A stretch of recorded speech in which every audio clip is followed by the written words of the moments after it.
Hello everyone, कैसे हैं आप सब? होपफुली फाइन होंगे। मैं होप करता हूँ लास्ट वीक आपका logical as well as profitable गया होगा। तो एक और वीडियो लेकर हम आपके सामने प्रेजेंट है। इस वीडियो में क्या डिस्कस करेंगे? हमेशा की तरह निफ्टी, बैंक निफ्टी और फाइनेंशियल निफ्टी के लेवल्स डिस्कस करेंगे। साथ में हम ये डिस्कस करेंगे अगर अगले वीक हमें ट्रेड करना हो इन तीनों इंडेक्सेस में तो कैसे करें। तो आइए स्टार्ट करते हैं। हमेशा की तरह जो प्रोसेस रहेगी दो पार्ट में डिवाइडेड रहेगी। पहले पार्ट में हम लेवल्स को डिस्कस करेंगे, सेकंड पार्ट में हम ग्लोबल मार्केट के मूड पे जंप करेंगे। तो स्टार्ट करते हैं। तो अगर ग्लोबल मार्केट का मूड देखें तो लास्ट टू लास्ट वीक जो फेड ने रेट कट किए थे उसके बाद से अच्छा चल रहा है। कोई भी ऐसा कंसर्न वाला फैक्टर नहीं है।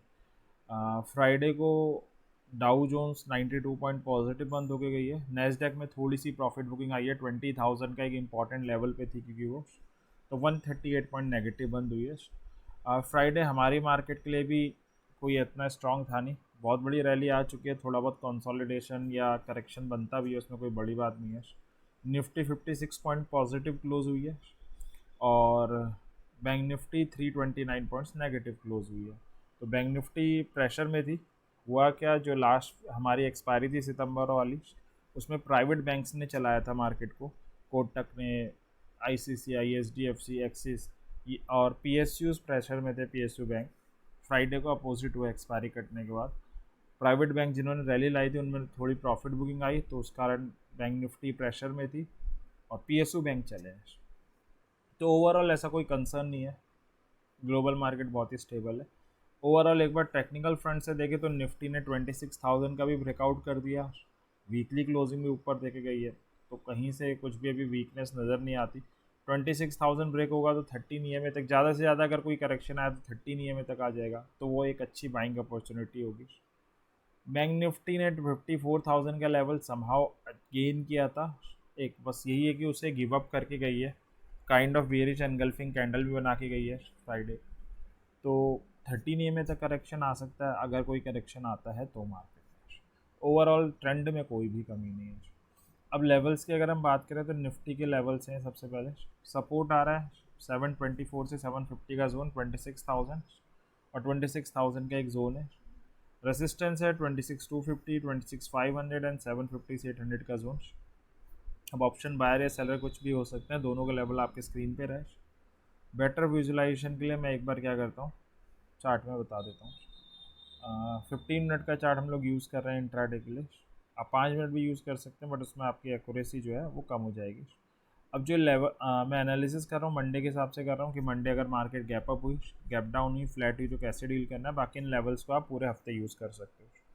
तो अगर मार्केट गैप अप होती है, गैप अप केस में 26,250 का लेवल आ रहा है। इसके नीचे ऊपर कहीं भी ओपन हो बट क्लोजिंग ऊपर दे दे, एक कैंडल सस्टेन करे तो हम जस्ट आउट द मनी वाली कॉल लेंगे।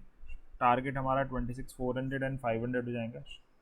क्लोजिंग अगर नीचे दे, एक कैंडल सस्टेन करे तो हम जस्ट आउट द मनी वाली पुट लेंगे। 150 का एक जोन आ रहा है, वो हमारा फर्स्ट और 26,000 हमारा सेकंड टारगेट हो जाएगा। स्टॉप लॉस क्या रहेगा? स्टॉप लॉस कॉल के केस में ये हो जाएगा और स्टॉप लॉस पुट के केस में ये हो जाएगा। प्रीमियम की टर्म की अगर हम बात करें तो ये हमारा स्टॉप लॉस हो जाएगा।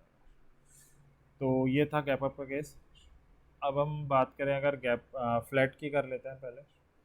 तो अगर हम देखें निफ्टी की जो क्लोजिंग आई है 178 आई है।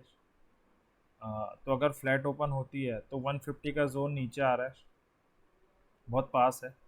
फ्लैट ओपन होने के बाद इसे ब्रेक करे, सस्टेन करे तो जस्ट आउट द मनी वाली पुट बाई करेंगे। 26,000 एंड 25,900 हमारे टारगेट होंगे और इस पे आके बाइंग सिग्नल बनाए तो हम जस्ट आउट द मनी वाली कॉल बाई करेंगे। 26,250 और 400 हमारे टारगेट होंगे।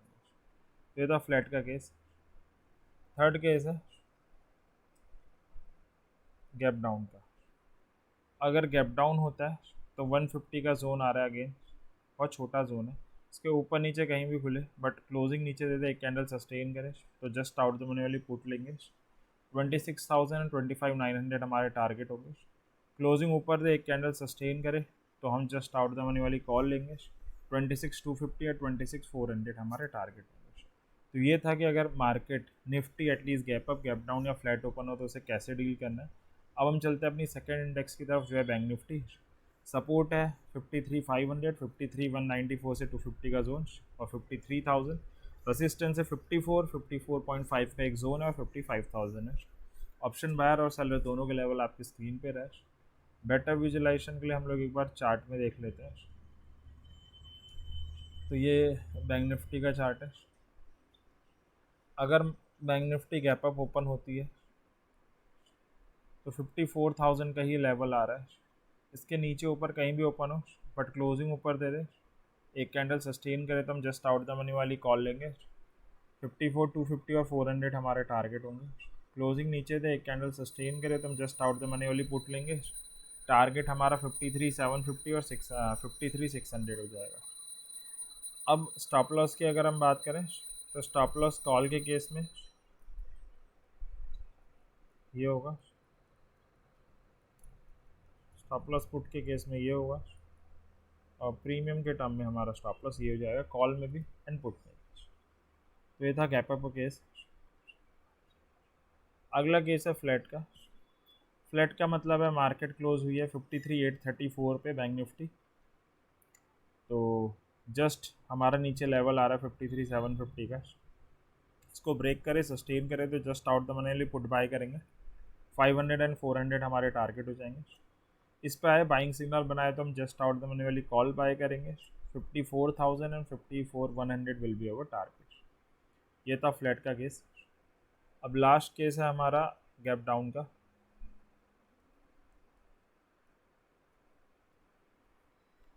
गैप डाउन में आ रहा है 53,750 का लेवल। इसके नीचे ऊपर कहीं भी ओपन हो बट क्लोजिंग नीचे दे, एक कैंडल सस्टेन करे तो हम जस्ट आउट द मनी वाली कॉल बाय करेंगे। 53,500 एंड 400 हमारा टारगेट होगा। क्लोजिंग ऊपर दे, एक कैंडल सस्टेन करे तो हम जस्ट आउट द मनी वाली कॉल बाय करेंगे। 54,100 एंड 54,000 एंड 54,100 हमारे टारगेट होंगे। तो ये था कि निफ्टी और बैंक निफ्टी को अगले वीक कैसे ट्रेड करना है। बाकी लेवल्स आप अगले पूरे वीक यूज़ कर सकते हो। लास्ट है फाइनेंशियल निफ्टी। सपोर्ट है 750, 500 का एक जोन एंड 250। रेसिस्टेंस है 25,000, 25,000 का जोन है 25,500। अब ऑप्शन बायर या सेलर कुछ भी हो सकते हैं, दोनों के लेवल्स आपके स्क्रीन पे रहे। तो ये था नेक्स्ट हफ्ते के रिगार्डिंग हमारा डिस्कशन। होप करता हूँ मेरा डिस्कशन आपकी कुछ अच्छी ट्रेड लेने में हेल्प करेगा। इसी इसके साथ एंड करते हैं। एक सजेशन रहेगा, अपनी हार्ड एंड मनी से ऑप्शन ट्रेडिंग कर रहे हैं, लॉजिक के साथ करें, किसी टिप्स के भरोसे ना रहें, अपनी एनालिसिस ज़रूर करें कोई भी ट्रेड लेने से पहले। तो एंड करते हैं। Thank you very much.